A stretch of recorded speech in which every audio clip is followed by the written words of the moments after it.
الحمد لله نحمده ونستعينه ونستغفره ونؤمن به ونتوكل عليه ونعوذ بالله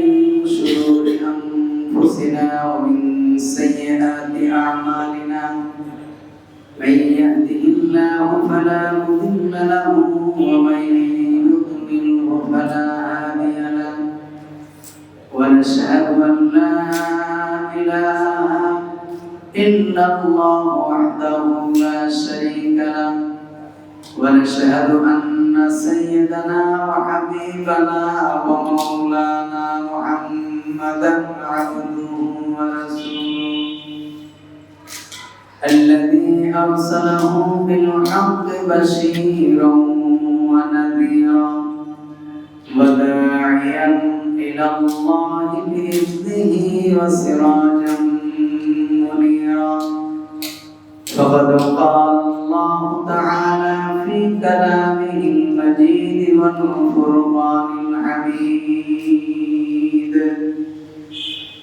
আমার সাথে সাথে সবাই পড়েন আউযু বিল্লাহি মিনাশ শাইতানির রাজীম বিসমিল্লাহির রহমানির রহিম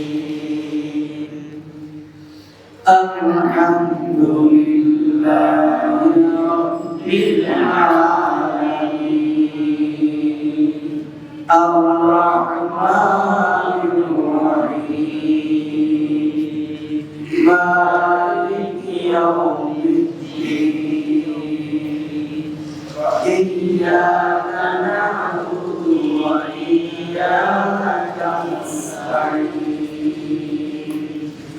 اهدنا الصراط المستقيم صراط الذين أنعمت عليهم غير المغضوب عليهم ولا الضالين آمين اللهم صل على محمد وعلى آل محمد كما صليت على إبراهيم وعلى آل إبراهيم إنك حميد مجيد اللهم بارك على محمد وعلى آل محمد كما باركت على إبراهيم وعلى آل إبراهيم إنك حميد مجيد الله تعالى قرآن الكريم যে সূরাটি তেলাওয়াত করেছি এই সূরাটার নাম হলো সূরাতুল ফাতিহা। এটি মক্কায় অবতীর্ণ। এর অনেকগুলো নাম আছে। এর একটি নাম হলো ফাতিহাতুল কিতাব, মানে কোরআনের ভূমিকা। এর আরেকটি নাম হলো উম্মুল কোরআন, কোরআনের মূল। আরেকটি নাম হলো উম্মুল কিতাব, কিতাবের মূল। আরেকটি নাম হলো আল কোরআনুল আযীম, পাঠ্য কোরআন। অর্থাৎ যেই কোরআন বারবার পাঠ করা হয়। এই সূরা ফাতিহা বারবার পাঠ করা হয়। প্রতিটা রাকাতে সূরা ফাতিহা পড়তে হবে এবং বাধ্যতামূলক। আল্লাহ রাসূল বলেছেন লা সালাতা ইল্লা বিফাতিহাতিল কিতাব, যে ব্যক্তি সূরা ফাতিহা পড়ে না তার নামাজ হবে না। এই কিতাবের এই সূরার আরেকটি নাম হলো সাবউন নাদান, বারবার পঠিতব্য 7টি আয়াত। অর্থাৎ আপনি যে নামাজ পড়বেন, যে কোনো নামাজ ওর নাম যদি সালাত হয়, নামাজ হয়, তাহলে সূরা ফাতিহা পড়তেই হবে। ঠিক, এটা ঈদের নামাজ হোক, জানাজার নামাজ হোক, ওয়াক্তীয় নামাজ হোক, তাহাজ্জুদের নামাজ হোক, নফল নামাজ হোক, তারাবির নামাজ হোক, ইশরাকের নামাজ হোক, আওয়ামিনের নামাজ হোক, সূর্যগ্রহণের নামাজ হোক, চন্দ্রগ্রহণের নামাজ হোক, বৃষ্টির জন্য নামাজ হোক, আল্লাহর কাছে গুনাহ মাফের জন্য নামাজ হোক, নামাজে হাজতের নামাজ হোক, যে কোনো সালাত যদি হয় শব্দ হলো সূরা ফাতিহা পাঠ করা। এজন্য এই সূরা ফাতিহাটা কে বলা হয় গোটা কোরআনের নির্যাস। এই সূরা আল্লাহ রাসূল বলেছেন সূরা ফাতিহার সমতুল্য হবে না তাওরাত, জাবুর, ইনজিল, কোরআন। অর্থাৎ তাওরাত, জাবুর, ইনজিল এই তিনটা কিতাবে সূরা ফাতিহার মতো একটি আয়াত আল্লাহ তাআলা দেন। সূরা ফাতিহা এত মূল্য। এই সূরা ফাতিহার আরেকটি নাম হলো সূরাতুশ শিফা, অর্থাৎ আরোগ্য লাভের সূরা। যে কেউ আপনারা এই সূরা ফাতিহা পড়ে হুজুরের কাছে আসার দরকার নেই। আপনারা তো শুধু কিছু হলেই হুজুরের কাছে আসেন, আর হুজুরদের ব্যবসা বাণিজ্য মোটামুটি ভালো চলে। আপনারা কি করবেন? সূরা ফাতিহা নিজে পড়বেন, আপনার সন্তানের মাথায় সকালে পড়বেন, বিকালে পড়বেন। আর যেই ভাষায় সূরা ফাতিহা তেলাওয়াত করা হয় সেই ভাষার ভিতরে সেই ঘরে আর কখনো কোনো বদ আসর, বদ জিন হতে পারে না। এই সূরা ফাতিহার এত মর্যাদা। আল্লাহ রাসূল সাল্লাল্লাহু আলাইহি ওয়াসাল্লাম বলেন, قال النبي صلى الله عليه وسلم أفضل الذكر لا إله إلا الله وأفضل الدعاء فاتحة أو أفضل الدعاء الحمد لله। আল্লাহ রাসূল বলেন যে সবথেকে উত্তম জিকির হলো লা ইলাহা ইল্লাল্লাহ, সবথেকে উত্তম জিকির।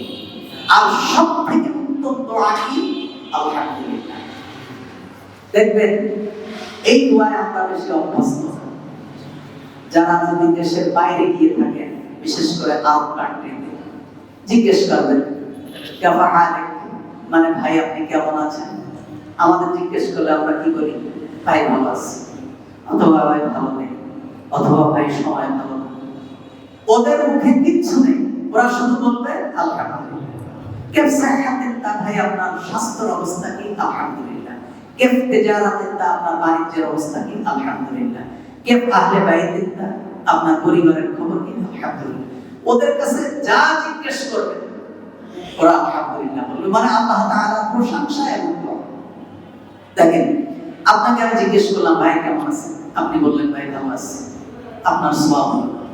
আর আপনি যদি বলেন আলহামদুলিল্লাহ, আপনার শত শত নেকি হয়ে গেল।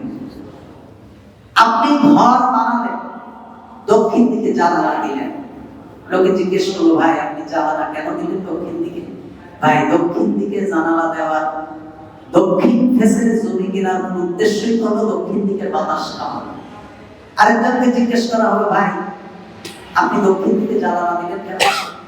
ভাই আমার রুমটা দক্ষিণ পাশে, যাতে আমি ফজরের আযানটা অন্তত কানে শুনতে পাই। এই ব্যক্তি জীবনে যতদিন বেঁচে থাকবে দক্ষিণের হাওয়া খাবে, কিন্তু তার আমলনামায় শুধু সওয়াব লেখা হবে। আর ওই ব্যক্তি সারা জীবন দক্ষিণের হাওয়া খাবে, আযানও শুনবে, কিন্তু ওর সওয়াব হবে। কেন? এর নাম হলো নিয়ত। আমরা নিয়ত বলতে কি বুঝি?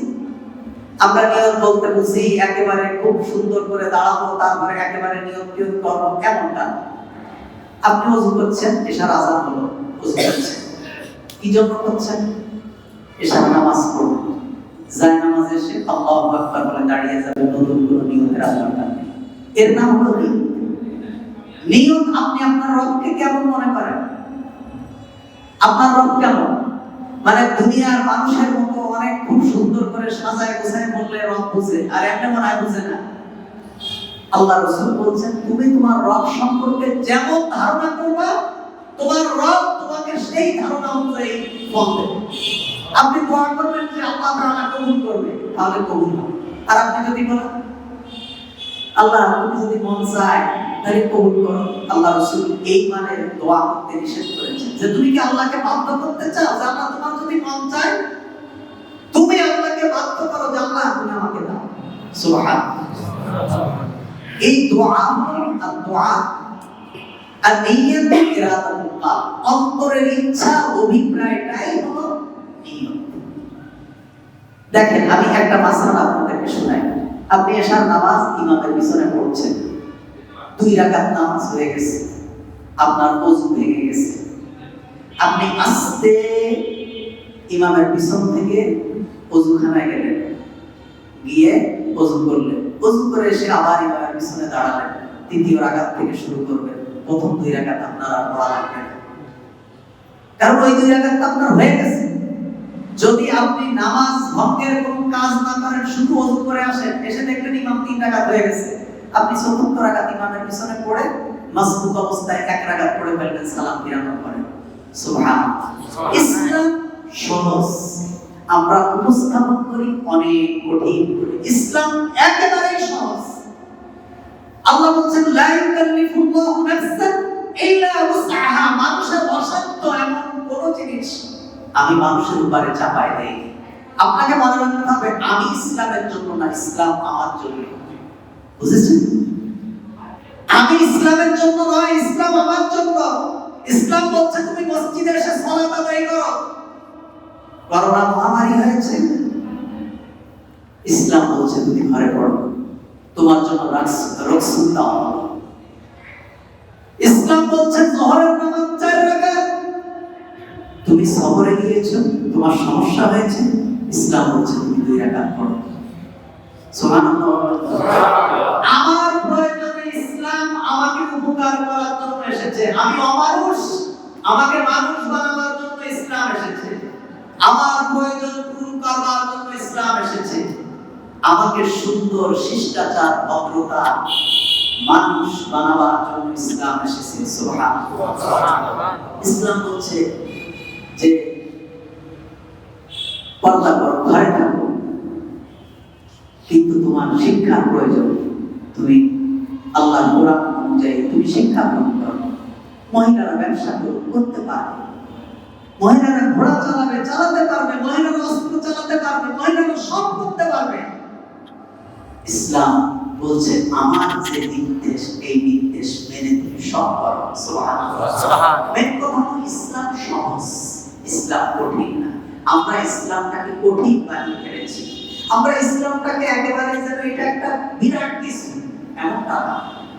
ইসলাম এসেছেই তো মানুষকে প্রত্যেকটা জিনিস সহজ করে দেওয়ার জন্য। সুবহানাল্লাহ। এই কোরআনের দৃষ্টান্তে আরো কোরআন সূরা তাওরাত, জবুর, ইনজিল এগুলোই নেই। আল্লাহ রাসূল বলেছেন আলহামদুলিল্লাহ, শুকর, আলহামদুলিল্লাহ হলো সমস্ত শুকরিয়ার মাথা। নেই কোথায় আল্লাহ রাসূলের আল্লাহর প্রশংসা নেই কোথায়? আপনি ঘুমাতে যাবেন, আল্লাহ রাসূল শিখিয়েছেন আল্লাহুম্মা বিসমিকা আমুতু ওয়া আহয়া।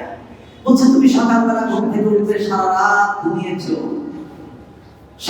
ঘুমিয়েছো, ঘুমের আগে তুমি দোয়া পড়েছো, ঘুম থেকে ওঠার সময় তুমি যদি দোয়া পড়ো, সারা রাত যে তোমার ঘুম কাটলো, ফেরেশতারা বসে এই ফেরেশতারা তোমার আমলনামায় নেকি লিখতে থাকে। আল্লাহ রাসূল শিখিয়েছেন আলহামদুলিল্লাহিল্লাযী আহইয়ানা বা'দা মা মাতানা ওয়া ইলাইহিন নুশুর। সমস্ত প্রশংসা সেই আল্লাহ তাআলার জন্য, যিনি আমি মরে যাওয়ার পর আমাকে আবার জীবিত করেছে। আমি তো মরে গিয়েছিলাম, রাতে তো আমি দোয়া করেছিলাম আল্লাহুম্মা ইন্নী আল্লাহুম্মা বিইসমিকা আমুতু, আল্লাহ তোমার নামের সাথে আমি মরছি, আমি মরে যাচ্ছি, আমার পৃথিবীর আর কোনো খেয়াল আমার থাকবে না। আমার মতো হাজার মানুষ রাতে ঘুমিয়েছে, সকালবেলা আর কোনদিন ওঠেনি। সুবহানাল্লাহ। আল্লাহ তুমি আমাকে উঠিয়েছো, তোমার প্রশংসা করছি। আলহামদুলিল্লাহ الذي أحيانا بعدما أماتنا وإليه النشور। তোমার কাছেই আমি আবার ফিরে যাব। বলছে মানুষের জীবনে, বলছে তুমি সকালবেলা টয়লেটে যাবা, আল্লাহ রাসূল শিখিয়েছে দোয়া করো আল্লাহুম্মা ইন্নী আউযু বিকা মিনাল খুবুসি ওয়াল খাবাইস। বলছে তোমার প্রয়োজন শেষ হয়ে গেছে। কত মানুষের এই বাথরুম হয় না, কত মানুষ তার প্রয়োজন পূরণ করতে না পেরে মারা গেছে, লক্ষ লক্ষ কোটি কোটি টাকা খরচ করেছে তার জীবনে। এই অসুস্থতার কারণে সে কখনো আর স্বাভাবিক জীবনে ফিরে আসতে পারেনি।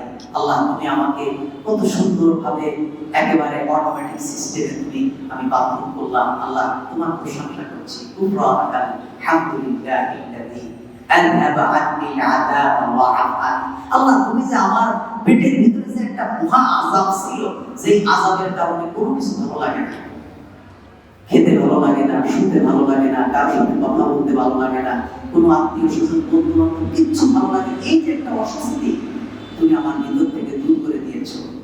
আমি মুসলমান হিসাবে তোমার প্রশংসা করছি। গুফরানাকাল হামদুলিল্লাহিল্লাযী আহইয়ানা, গুফরানাকাল হামদুলিল্লাহিল্লাযী আযহাবা আন্নিল আযাব ওয়া আফানি। এই যে আল্লাহ রাসূল সাল্লাল্লাহু আলাইহি ওয়াসাল্লাম প্রত্যেক জায়গায় আমাদেরকে আল্লাহর প্রশংসা শিখিয়েছেন। আল্লাহ রাসূল বলেছেন, হাসি দিচ্ছ, আলহামদুলিল্লাহ। বিজ্ঞান বলছেন একটা হাসির সাথে মানুষের অসংখ্য শরীরের যে রোগ জীবাণু জাত, এগুলো প্রতিটা হাসির সাথে দূর হয়ে যায়। বিজ্ঞান গবেষণা করলো আল্লাহ রাসূল এখানে আল্লাহর প্রশংসা কেন করলেন? সুবহানাল্লাহ। বলছে তুমি হায়াত থাকছো, হাত দাও, বড় লা হাওলা ওয়ালা কুওয়াতা ইল্লা বিল্লাহ। কারণ মানুষের মুখে যদি হাত না দেয়, গলার হলক পর্যন্ত দেখা যায়, আর শয়তান টিটকিরি করতে থাকে, তামাশা করে। আল্লাহ রাসূল বলেন শয়তানকে তামাশা করার সুযোগ কোন মুমিন দিতে পারে না। এই কারণে তুমি বড় লা হাওলা ওয়ালা কুওয়াতা ইল্লা বিল্লাহ। বলছে তুমি হাসি দিয়েছো, আলহামদুলিল্লাহ বলো। বলছে আরেকজন তোমার আলহামদুলিল্লাহ শব্দ শুনেছে, সে কি বলবে? ইয়া আল্লাহ, ইয়ারহামুকাল্লাহ, আল্লাহ তোমার উপর রহম করুন।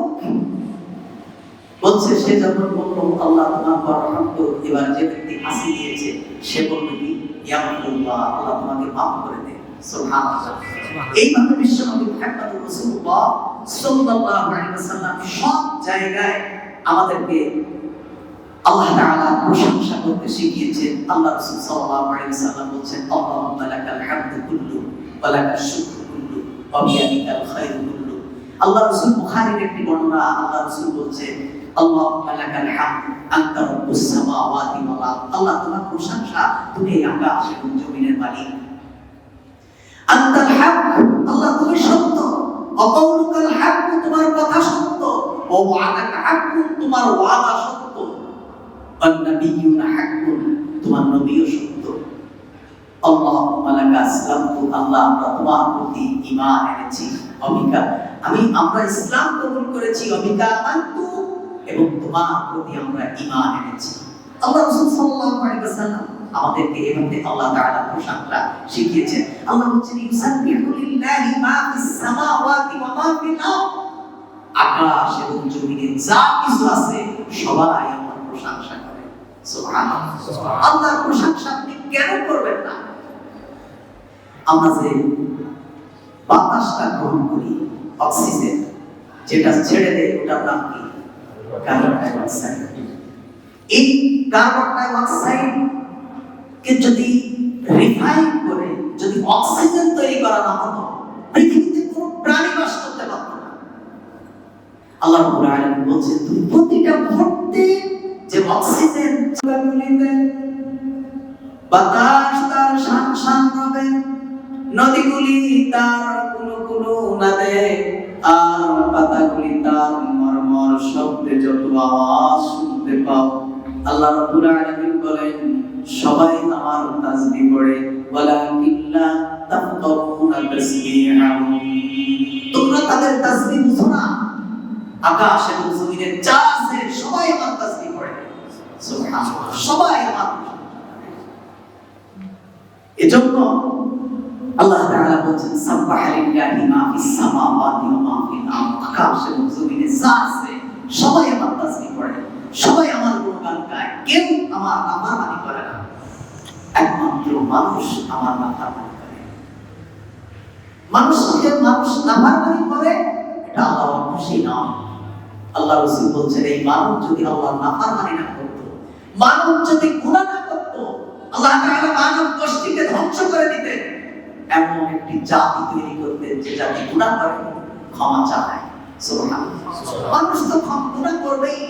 আল্লাহ রাসূল বলছেন ইন্নী লা আস্তাগফিরু ফিল ইয়াউমি আকসারা মিন 70 মাররা। আল্লাহ রাসূল বলছেন প্রতিদিন আমি 70 বারের থেকেও বেশি আল্লাহর কাছে তওবা করতাম। আমি প্রতিদিন 70 বারের থেকেও বেশি আল্লাহর কাছে তওবা করি। অথচ রাসূল সাল্লাল্লাহু আলাইহি ওয়াসাল্লামের কোনো গুনাহ নেই।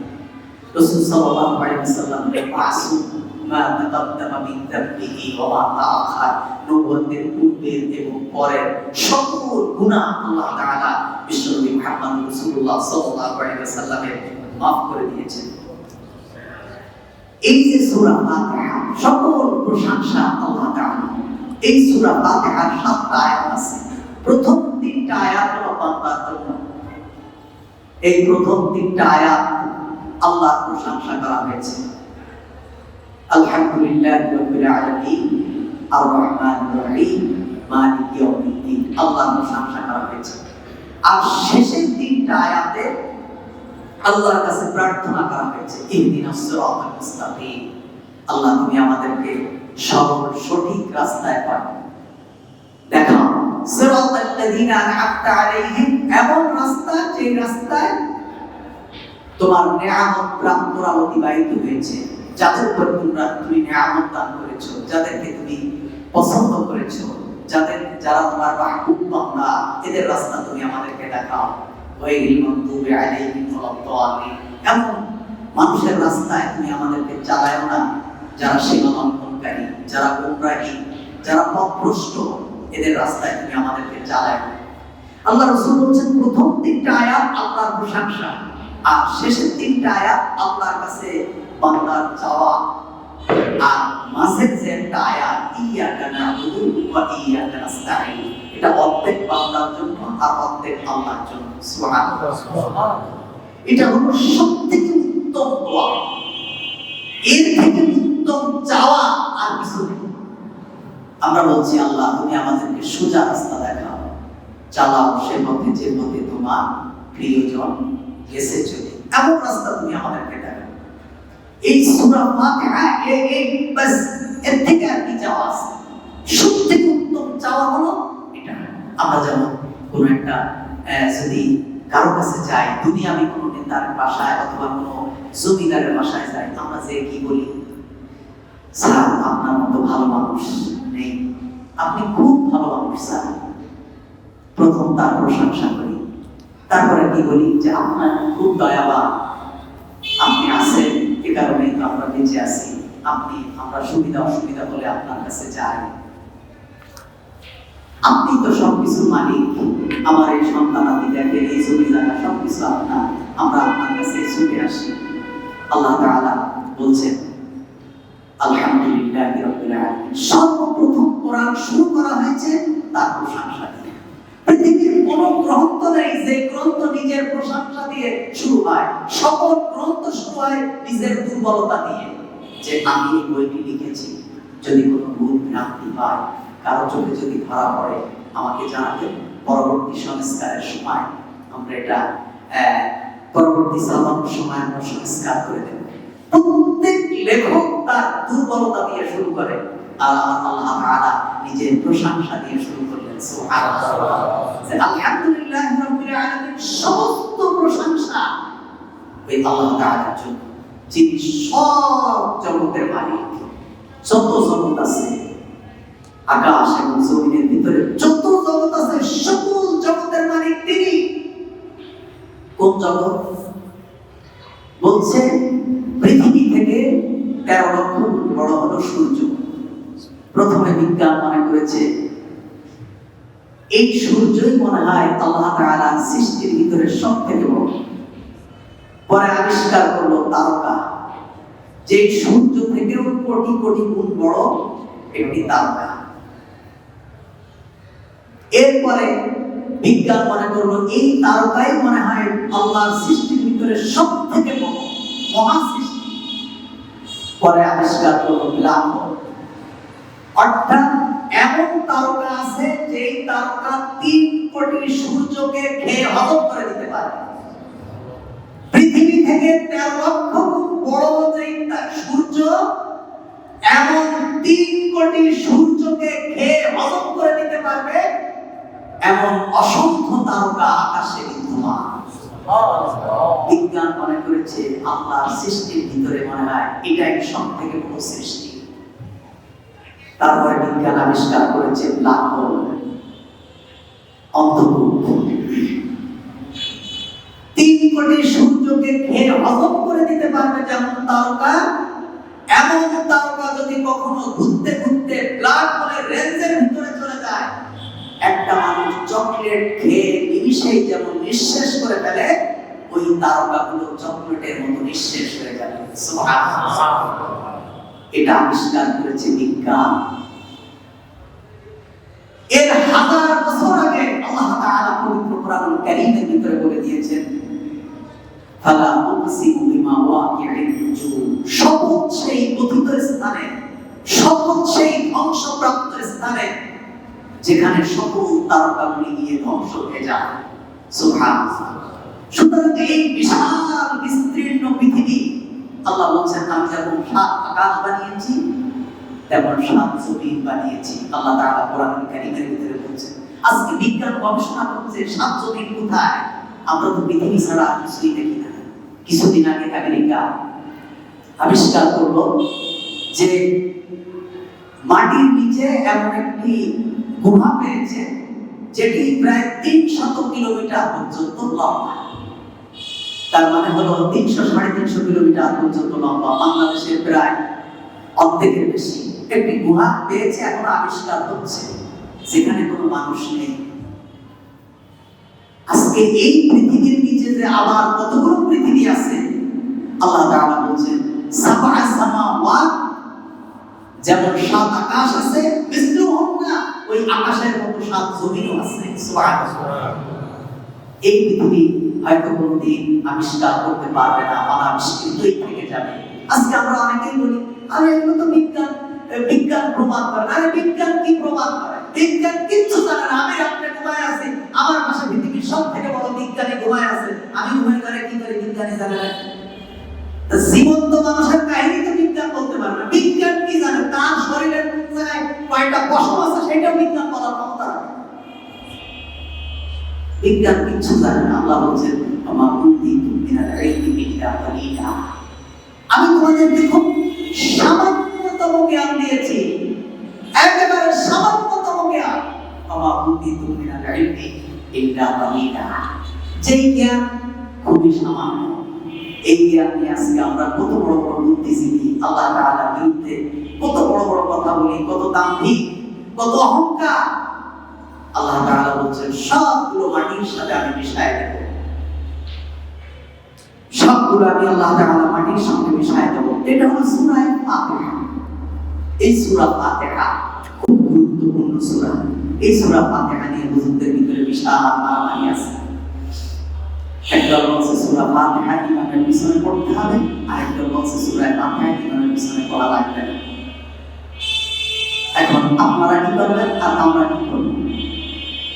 আল্লাহ রাসূল বলেন লা সালাতা ইল্লা বিফাতিহাতিল কিতাব, যে ব্যক্তি সূরা ফাতিহা পড়বে না সে ব্যক্তি নামাজ হবে না। এখন ইমাম আবু হানিফা রাহিমাহুল্লাহ বলেন ইযা কানা ওয়াহদাহু লা সালাতা ইল্লা বিফাতিহাতিল কিতাব, যখন একাকী নামাজ পড়বা ইমামের পিছনে নয়, তখন সূরা ফাতিহা না পড়লে নামাজ হবে না।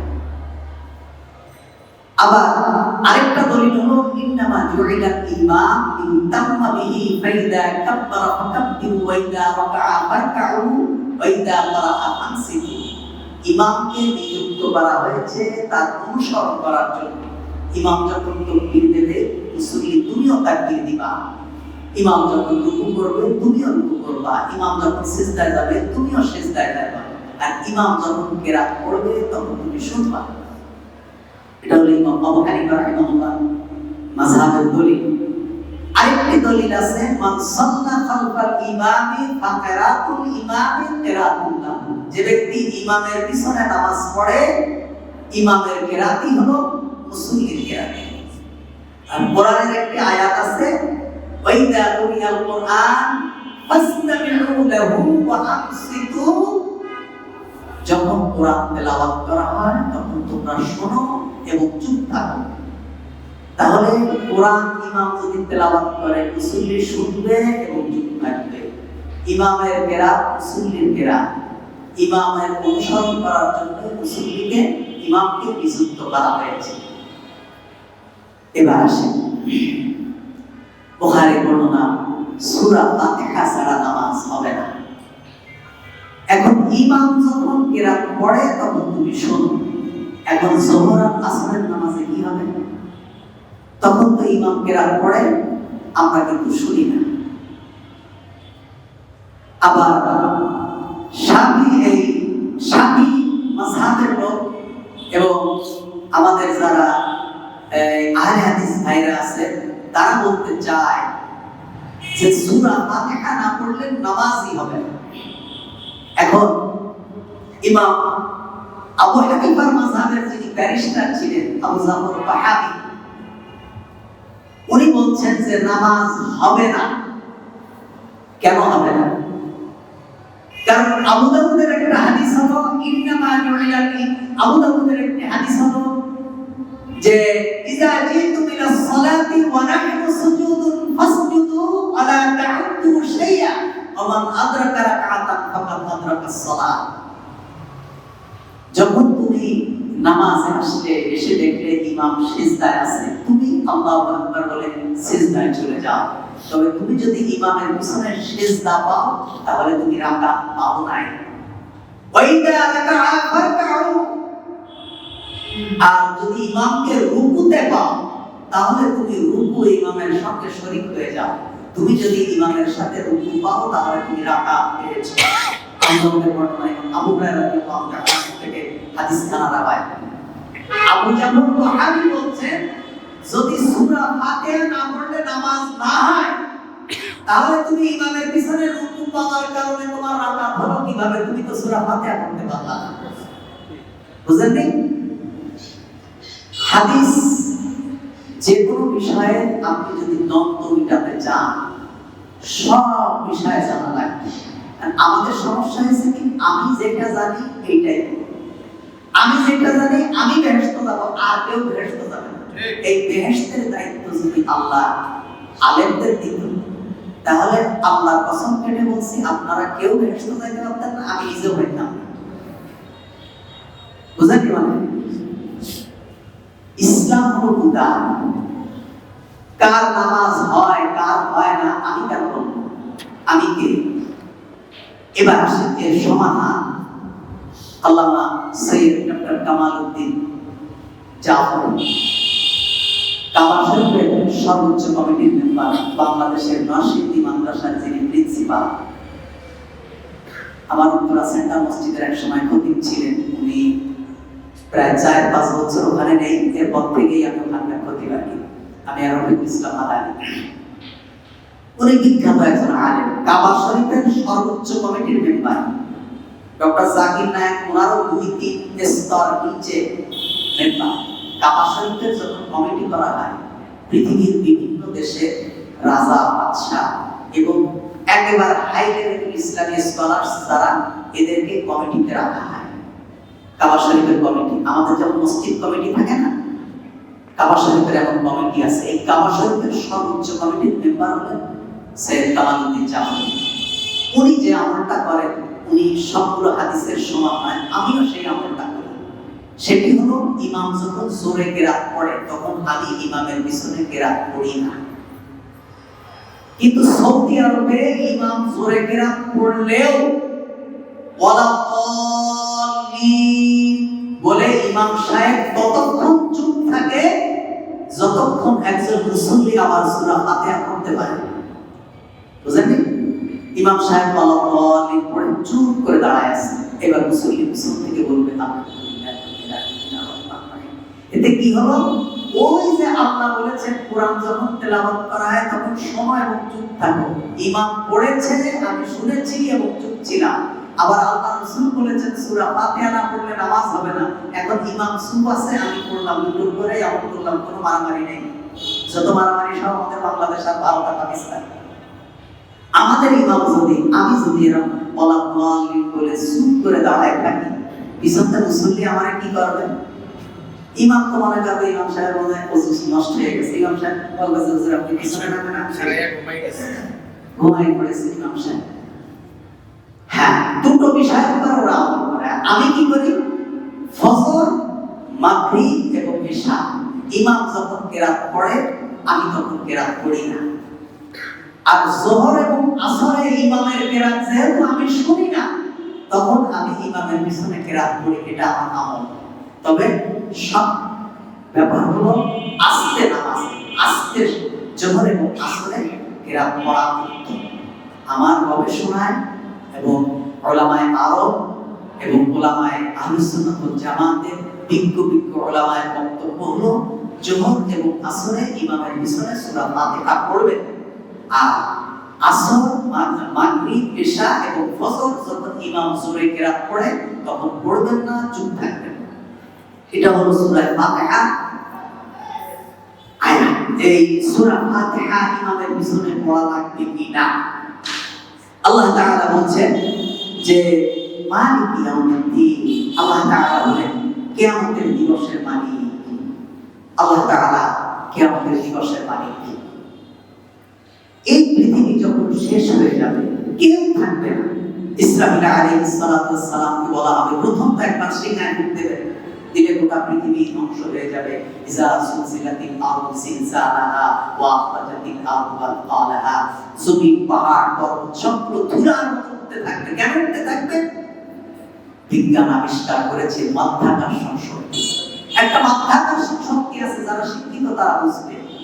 মাধ্যাকর্ষণ শক্তিটা উপরে যদি কোনো জিনিস ওঠে উপরের দিকে উঠে যায়, আর নিচে যদি থাকে সেটা নিচের দিকে থেকে যায়, অথবা ওখান থেকে ছেড়ে দিলে নিচের দিকে পড়ে যায়। কারণ এই পৃথিবীটাকে ব্যালেন্স করার জন্য আল্লাহ তাআলা মাধ্যাকর্ষণ শক্তি সৃষ্টি করেছেন। এটা বিজ্ঞান সেদিন আবিষ্কার করেছে। আল্লাহ তাআলা সেই গুরুদানে, যে নবী কোনো বিজ্ঞানাগারে পড়াশোনা করেন নাই, সেই গুরুদানে বিশ্বনবী মুহাম্মদুর রাসূলুল্লাহ সাল্লাল্লাহু আলাইহি ওয়াসাল্লামের পর আল্লাহ কোরআনের আয়াত নাযিল করে জানিয়ে দিলেন, ইন্নাল্লাহা ইউমসিকুস সামাওয়াতি ওয়াল আরদা তাযুলা। আমি মাধ্যাকর্ষণ শক্তি সৃষ্টি করে একটার সাথে আরেকটাকে এমন ভাবে আটকায় দিয়েছি, পাহাড়, পর্বত, চন্দ্র, সূর্য, গ্রহ, নক্ষত্র, গ্যালাক্সি, মিল্কি, হাজার হাজার লক্ষ লক্ষ সৃষ্টিরাজি একটা আরেকটার সাথে আমি আল্লাহ তাআলা আটকায় দিয়েছি মাধ্যাকর্ষণ শক্তি সৃষ্টি করে। সুবহানাল্লাহ।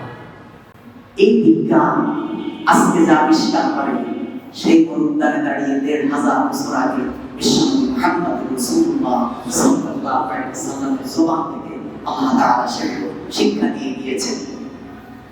তো প্রথম যখন ওই মাধ্যাকর্ষণ শক্তিকে আল্লাহ যখন উঠায় নেবেন, তখন এই পাহাড় পর্বতগুলো ধুলার উঠতে থাকবে, কিচ্ছু থাকবে না। চন্দ্র সূর্য খসে পড়বে, তারা যেগুলো এরকম প্লাস্টিকের মতো ভেঙে ভেঙে পড়বে, কিচ্ছু থাকবে না। পৃথিবী শেষ হয়ে যাবে। আল্লাহ তাআলা হাজার হাজার বছর পরে আবার ইসরাফিলকে বলবেন। এবার আল্লাহ তাআলা বলবেন যে আজরাইল কে আছে? আল্লাহ বলবেন, আল্লাহ আমি আজরাইল আছি, জিবরাইল আছে, মিকাইল আছে, ইসরাফিল আছে, আর শয়তান আছে। আল্লাহ তাআলা বলবেন, জাহান্নাম থেকে ৭০,০০০ শিকল নিয়ে আসো,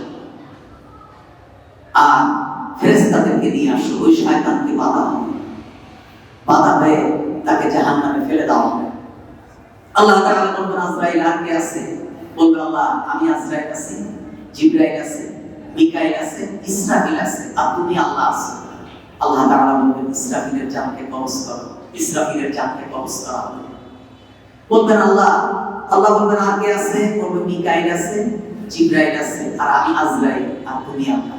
বলবে মিকাইলের জানকে কবজ করো। মিকাইলের জানকে কবজ করা হবে। বলবে আর কে আছে? বলবে আমি আজরাইল আছি, আর জিবরাইল আছে। বলবে জিবরাইলের জানকে কবজ করো। জিবরাইলের জানকে কবজ করা হবে। আল্লাহ তাআলা বলবেন আর কে আছে? আজরাইল বলবে রব্বুল আলামিন, আমি আজরাইল, আর তুমি আল্লাহ, কেউ নেই। সুবহানাল্লাহ। আল্লাহ তাআলা বলবেন, আজরাইল তুমি কি শোনোনি? কুল্লু নাফসিন যায়িকাতুল মাউত, প্রত্যেককে মৃত্যুর স্বাদ গ্রহণ করতে হবে। অথচ এখন কিছু ভাইরা আমাদের অতি উৎসাহী কিছু ভাই আছে, কয় নবীরা মরে না, অলিরা মরে না, এরা জীবিত থাকে। হ্যাঁ, তাদের জীবনটা হলো বারজাখী জীবন, মৃত্যু পরবর্তী একটা জীবন আল্লাহ তাআলা নবীদেরকে দান করেন। তার মানে এমনটা না যে আমার বিশ্বাস হুজুর মারা গেছে, মুরিদদের বাড়ি বাড়ি এসে কার কি অবস্থা এটা দেখে যায়, মুরিদদের সুবিধা অসুবিধা দেখে, মুরিদদের এগুলো দেখে, এগুলো সব কুফরি আকীদা, এগুলো সব মুশরিক আকীদা, এগুলো সব ইসলামী আকীদা। আল্লাহ তাআলা মুসলমানদেরকে এই সমস্ত মুশরিকি আকীদা থেকে বাঁচার তৌফিক দান করুন। জোরে বলুন আমিন। আমি নিজেও আমি চট্টগ্রাম হাটহাজারীর ছাত্র, আমি আলিয়া মাদ্রাসায় পড়েছি, ইউনিভার্সিটিতে পড়েছি। আমি দেখেছি আমার অনেক আকীদা আমার ব্যক্তিগতভাবে খারাপ ছিল, কারণ আমরা তো মুসলমান হয়েছি কি শুনে মুসলমান হয়েছি, কিতাব পড়েছি একরকম, কিন্তু শুনেছি যেটা সেটাকে প্রাধান্য দিয়েছি, যেটি আমি দেখেছি আমার মুরব্বিদের কাছ থেকে সেটিকে আমি প্রাধান্য দিয়েছি, কিন্তু পড়াটাকে প্রাধান্য কম দিয়েছি। কেন? নোয়াখালীর মানুষ দেখবেন পড়ে বয়াকা দন্তা মারসি উচ্চারণ করে আনি, বয়াকা দন্তা মারসি সারা জীবন পড়ে কিন্তু উচ্চারণ করে কি আনি। এইভাবে পড়ার থেকে মানে যেই প্রচলনটাকে মানুষ গুরুত্ব বেশি দেয়। আমরা অনেক ব্যাপারে আমি ব্যক্তিগতভাবে অনেক ব্যাপারে দেখি রাসূল সাল্লাল্লাহু আলাইহি ওয়াসাল্লাম যেই ঘরের ভিতরে জন্মাইছিলেন মক্কাতুল মুকাররমা, আমি বহুদিন ওই ঘরের ভিতরে গবেষণা করেছি। আমার উস্তাদ ছিলেন মিশরের উস্তাদ ওয়াইন হুসাইন মাসরি মিশরিয়া। তো ওখান থেকে অনেক কিছু অনেক ব্যাপার গবেষণা করেছি। যেমন আমাদের আকীদাগত একটা ভুল আছে, অনেক ভুল আছে। আল্লাহ তাআলা যদি তৌফিক দেয় আপনাদেরকে অনুরোধ, কেউ খুতবা মিস করবেন না। আমি একটা খুতবা দেই মিনিমাম 50টা কিতাব থেকে রেফারেন্স জোগাড় করি। আপনারা মনে করেন আপনি বলে মনে হয় মুখস্থ সাজানো পাওয়া যায় না, এগুলো বহু কিতাব ঘেটে ঘেটে রেফারেন্স গুলো নিয়ে আসি। আমাদের একটা আকীদা হলো আল্লাহ, আল্লাহ কোথায়? যদি আপনাদেরকে জিজ্ঞেস করা হয় আল্লাহ কোথায়, অধিকাংশ মানুষ বলবে আল্লাহ সব জায়গায় আছে। নাউজুবিল্লাহ, এটা তো কুফরি আকীদা, এটা হলো অমুসলিমদের আকীদা যে তাদের ভগবান সব জায়গায় আছে। না, আল্লাহ কোথায় আছে আপনি নিজেই বলে দিয়েছেন, আর-রহমান আলাল আরশি ইস্তাওয়া, আমি আরশের উপরে আছি। এবার আল্লাহ যে বলেছেন আমি তোমাদের সাথে আছি, তোমাদের ঘাড়ের রগের নিকটে আছি, আমি যে মুমিনদের কাছে আছি, তার মানে হলো ইমাম আবু হানিফা বলেছেন সামআন বাসারান কুদরাতান ইলমা, আমি জ্ঞানের দিক থেকে, শোনার দিক থেকে, ক্ষমতার দিক থেকে আমি সারা পৃথিবীতে সমস্ত মানুষের কাছে আছি, কিন্তু আমার আল্লাহর যে সত্তা, আল্লাহর যে অস্তিত্ব, আল্লাহ রাব্বুল আলামিন এটি আছেন আর-রহমান আলাল আরশি ইস্তাওয়া। সুবহানাল্লাহ। এরকম অনেক আকীদাগত ব্যাপার আছে যেগুলো মদিনা ইউনিভার্সিটিতেও আমি গিয়েছি অনেকবার, সেখানেও আলোচনা করেছি আলেমদের সাথে। এগুলো আপনাদেরকে আমি আকীদাগত ব্যাপারগুলো আস্তে আস্তে আস্তে আস্তে ইনশাআল্লাহ আজিজ বলবো, আল্লাহ তাআলা যদি তৌফিক দেন। তখন আল্লাহ বলবেন যে কে আছে আজরাইল? আজরাইল বলবে আল্লাহ আমি আছি আর তুমি আছো। আল্লাহ বলবেন আজরাইল তুমি কি শোনোনি কুল্লু নাফসিন যায়িকাতুল মাউত, প্রত্যেক আত্মা মৃত্যু হবে, তুমি শোনোনি? বলছে আল্লাহ শুনেছি। বলে এখন তোমার জান কবজ করার তো কেউ নেই, তোমার দায়িত্ব তুমি নিজেই নাও, তোমার জানটাকে তুমি বের করো। সুবহানাল্লাহ। আজরাইল তার জীবনটা যখন বের করে দেবে, ইন্না সাকরাতিল মাউত হাক্কুন, আল্লাহ মৃত্যুর যন্ত্রণা সত্যি, মৃত্যুর যন্ত্রণা কঠিন, মানুষের চেহারা বিকৃত হয়ে যায়, মানুষ বিছানায় প্রসাব পায়খানা করে দেয়, মানুষের চোখ উল্টে যায়, মানুষের শরীরের অন্যরকম অবস্থা হয়ে যায় গুণাগাতে। মৃত্যুর যন্ত্রণা কঠিন। কবি বলছেন হাবতে দুনিয়া করনা ভূষণ তরনা করদা জামেমা সর্বতে দিদারে পায়া আসনবে মাহবুবে মা। বলছে পৃথিবীর সব দরিয়ার পানি যদি তার মুখে ঢালা হয় তার পিপাসা নিবারণ হবে না, এত কঠিন মৃত্যু যন্ত্রণা। আজরাইল বলবে রব্বুল আলামিন, চিৎকার করবে আজরাইল, বলছে পৃথিবীতে যদি মাখলুক থাকতো সকলের কানের কর্ণকুহরে আজরাইলের শব্দ পৌঁছায় যেত, চিৎকার করে বলবে রব্বুল আলামিন জান কবজ করা এত কঠিন, যদি আমি জানতাম আল্লাহ এর দায়িত্ব আমি তোমার কাছ থেকে নিতাম। কেউ নেই। আল্লাহ বলছেন মালিক ইয়াউমিদ্দিন, সেদিন আল্লাহ তাআলা বলবেন লিমানিল মুলকুল ইয়াউম, আজকের দিনের বাদশাহী কার? কোথায় রাজা আইনাল মুলক? কোথায় সেই বড় বড় বাদশারা? কোথায় সেই বড় বড় প্রাসাদ? কোথায় সেই ক্ষমতাধর মানুষগুলো যাদের অত্যাচারে গোটা জাতি নিষ্পেষিত ছিল, গোটা জাতি পদদলিত ছিল? কোথায় তোমাদের সেই অহংকার? একজন থাকবেন আল্লাহর উত্তর দেওয়ার জন্য। আল্লাহ তাআলা নিজেই বলবেন লিল্লাহি ওয়াহিদুল কাহ্হার, আজকের দিনের বাদশাহী কেবলমাত্র শুধুমাত্র আমার, আমি আল্লাহ তাআলা। সুবহানাল্লাহ।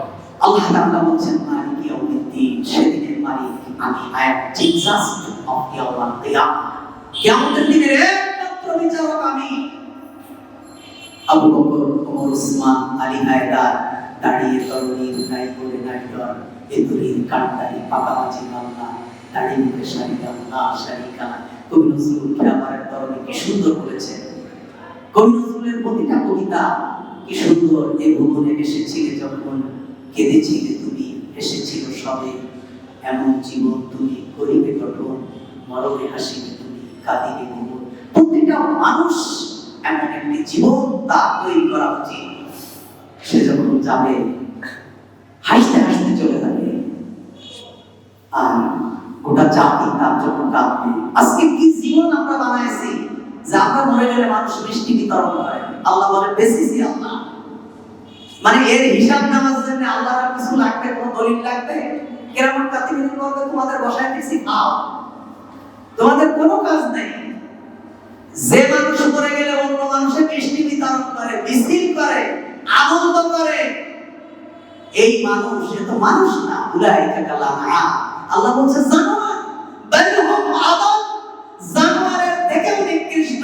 কারণ একটা জানোয়ার মারা গেলে আরেকজন দুঃখ করে, আরে প্রাণীটা মারা গেছে, আরে কষ্ট পেয়েছে। কিন্তু একটা মানুষ মারা গেলে মানুষ আনন্দ করে।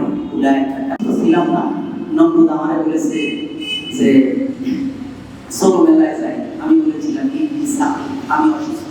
আমি সেদিন অসুস্থ ছিলাম না, কিন্তু আমি মেলায় যাব না বলে আমি বলেছিলাম আমি অসুস্থ, আমি দুর্বল। আজকে আমার ওই কথার বিচার কি হবে, আমি সেই জন্য বিপদে আছি।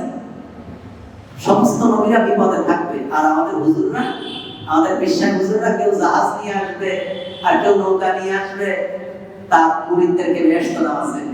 আর মুরিদরা কি করে? তার জীবনের সমস্ত সঞ্চিত টাকা দিয়ে উট, গরু, ছাগল, ভেড়া কিনে বিশ্বাস হুজুরের দরবারে দেয়, আর বিশ্বাস হুজুর খায় আর ঘুমায়। 5 কেজি করে তেল। আস্তাগফিরুল্লাহ। আপনি জানেন, যদি কেউ জানেন শ্রীমঙ্গল যান, আমি বলে দিচ্ছি হোটেল গ্র্যান্ড সুলতান, পাহাড়ের ভিতরে একটা হোটেল আছে। এক রাত থাকলে 85,000 টাকা দেওয়া লাগে। আমি সেই হোটেলে একবার গিয়েছি, থাকার জন্য যাইনি, ঘুরতে গিয়েছি। হোটেল গ্র্যান্ড সুলতান, এসেন না? আমাদের দেশের এক বিশ্বাস হুজুর বানাইছেন। আপনারা বিশ্বাস হুজুরের টাকা দেন, আর হুজুর ওখানে কবিতা বানায় দিয়েছে, ওখানে লাল পানি আর নীল পানি, সবুজ পানি খাওয়ায়। আর 10-12 বছরের ছেলে মেয়ে আর অফিসের বস ওখানে যে রাত কাটায়। 85,000 টাকা শুধু থাকবে আর কিছু না। আপনারা টাকা দেন, আর আপনার টাকা দিয়ে বিশ্বাস হুজুররা শত শত বিঘা জমির মালিক হয়, আর আপনাদের ওয়াজ করে। আল্লাহ রাসূল দরিদ্র ছিল রে ভাই, দরিদ্র ছিল। আল্লাহ রাসূল কি দরিদ্র ছিল? মানে তোমরা দরিদ্র থাকো, তোমাদের যা আছে আমাদের হুজুরদের দিয়ে দাও, আমরা গাড়ি বাড়ি যা করার দরকার করি। আস্তাগফিরুল্লাহ।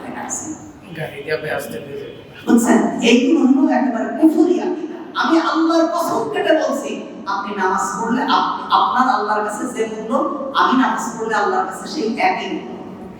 আমার স্পেশাল কোনো কিছু আল্লাহর কাছে নেই। আল্লাহ বলেন আল্লাহু বিযাল্লামিল লিল আবিদ, আমি আমার বান্দার উপরে জুলুম করব না। এটা হলো আকীদা। আপনি কেন দেবেন? আপনি আপনার স্ত্রীকে একটা কাপড় কিনে দিলেন, আপনার সন্তানকে স্কুলের বই কিনে দিলেন, যে পরিমাণ সওয়াব হবে। আপনি 100 টাকা মসজিদে দিলে সেম সওয়াব হবে। আল্লাহ রাসূল বলেছেন ইন্নাল মুসলিম ইযা আনফাকা আলা আহলিহি নাফলাতান ওয়া হুয়া ইয়াহতাসিবুহা কানাত লাহু সাদাকা। তুমি তোমার স্ত্রীর পিছনে সারা জীবন যত খরচ করেছো, সন্তানের যত স্কুলের বেতন দিয়েছো, সন্তানের প্রাইভেট খরচ দিয়েছো, প্যান্ট শার্ট দিয়েছো, এই সম্পূর্ণ যত টাকা হয়েছে এত টাকা মাদ্রাসায় দিলে যে সওয়াব হতো সেম সওয়াব হবে তোমার পরিবারের পিছনে খরচ করেছো তাই।